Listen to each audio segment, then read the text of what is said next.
Take a listen to CBS Sports' Emory Hunt on what he sees for the Browns and their potential in 2026.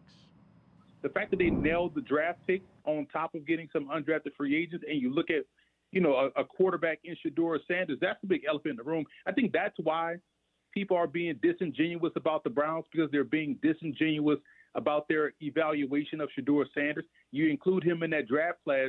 This guy got 7 weeks of first-team reps, and in those 7 weeks, with a worse-off roster than the guys that started the season with, they went 3-4.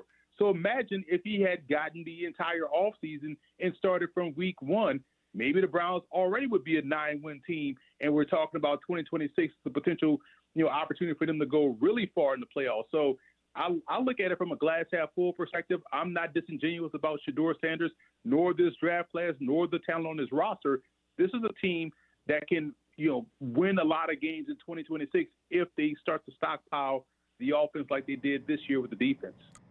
Well, this is not being disingenuous. This is a look at turnover-worthy and uncatchable throws. So uncatchable throws is across the horizon. Up and down is interception-worthy throws. So Shedeur Sanders is at 40% on the uncatchable throw rate and at almost 6% on the interception rate. So way down there isn't where you want to be. You want to be on the other end of the spectrum where Joe Burrow is. I'm not, and Jared, I don't do that to beat up on Shedeur Sanders, but to say this is the guy you should throw in, no, he hasn't earned that. He hasn't shown that. I mean, those plays are catastrophic. It's not, if Shedeur Sanders is your quarterback, I got to see what part of the playbook is for 2nd and 21 at this point, because you're going to be in that sometimes, because you're going to take 11-yard sacks that you shouldn't take. Yeah, full disclosure, Emory is a friend of mine, so I know Emory really, really well. We hang out at the Combine pretty regularly over the last decade or so. Emory does the work. The key there, and this isn't about disingenuous, I do think there are people who are.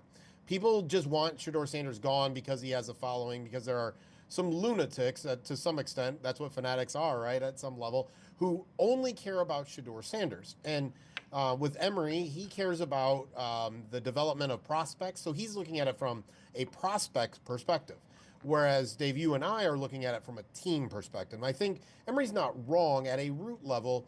If the Cleveland Browns, had just come off of a nice run and they're kind of in a reset mode and, all of that kind of stuff. They had a lot of cap space, a lot of draft picks, and they were, just kind of resetting, but they already had their structure in place, right? They had, the Mike Tomlin, John Harbaugh of 10 years ago. So the structure was in place, but they were just kind of in a reset mode. Building around Shedeur Sanders or giving that opportunity makes a ton of sense.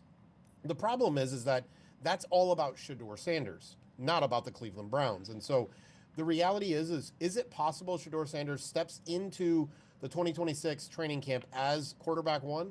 It is absolutely possible. But like you said, there are so many things, and this is where film and analytics kind of line up, that say for the Browns, that would be malpractice, right? He has some upside. Listen, I was intrigued by him with the 2nd overall pick. Wasn't exactly where I would have gone, but I was intrigued by him in the 2nd overall pick. Thought he should have been a 1st-round pick overall. Accuracy, some of the things he does very well. But you cannot have those explosive negative plays that we just saw, along with sacks and those kind of things. So for the Browns, it's just not the right decision for the team, even if there is something there where building around Shedeur Sanders could work out. For where the Browns are, I'm not sure, or I'm confident that cannot be their plan unless they are punting on 2026.